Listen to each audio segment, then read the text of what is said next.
Hi, Kathy. Sophia Soto with the Nerds of Color. First of all, love the film and so excited to speak with you today. Thank you for your time. Thank you. First, what was the first thing that stood out to you about the project or the script, and why did you want to get involved in the first place?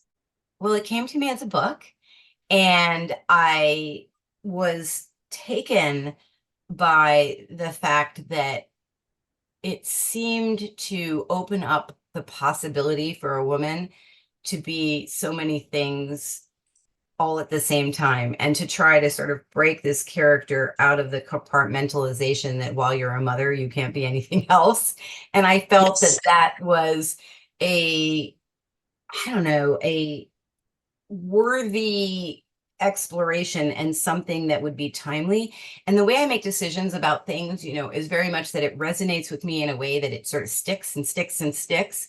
And I start to think, well, if it's really sticking with me and I'm thinking about it, it's going to do the same with others.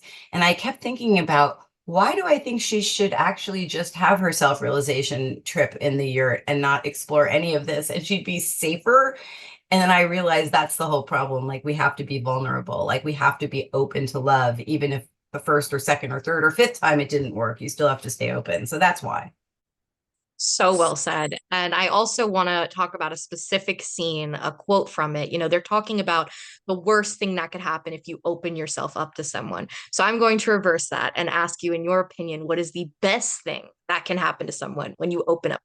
That you can find out that you're not on this planet just to be alone and that you are here to make connection.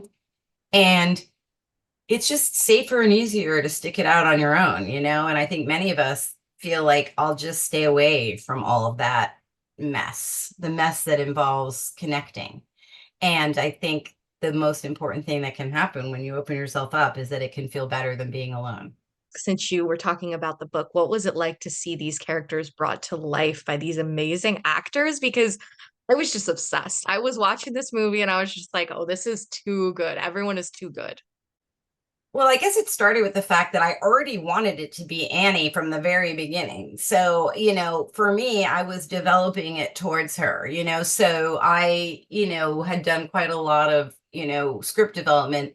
And when, hoping that she would say yes, which is kind of an insane thing to do as a producer, but she actually did. We never went to anybody else. It was just that simple. And so it really worked out. And then to see that it actually that the character shifted. In the book, I think that Celine's character is kind of a sexual superhero.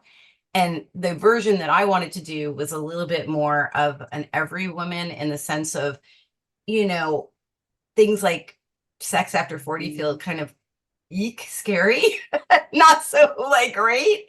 And so I thought that would be more relatable. And I thought Annie could play that, well. And yeah, so it was incredible. And then when Nick walked in the room and we watched their chemistry, we thought, well, there it is. I had no idea who or would play that Hayes. Like, I wasn't sure what I was picturing, I didn't know what that energy would feel like, or until we actually were in that audition room, Michael and I, and we saw it happen live. You saw magic happen, right? Because the Really did. magic was on the screen. It was. It was right in the room, 10 a.m. on whatever it was, a Thursday. He walked in and there it was, and it was incredible. Thank you Yeah. so much for your time. Really appreciate it. And congrats on the movie. All right, take care. Directors, comments and the lectures, fanboys, professional artists and professors. Maybe a nerd who's just like you, talking about the things that you like too. So I invite you to the NOC. In full color, you see me. The Hard Knock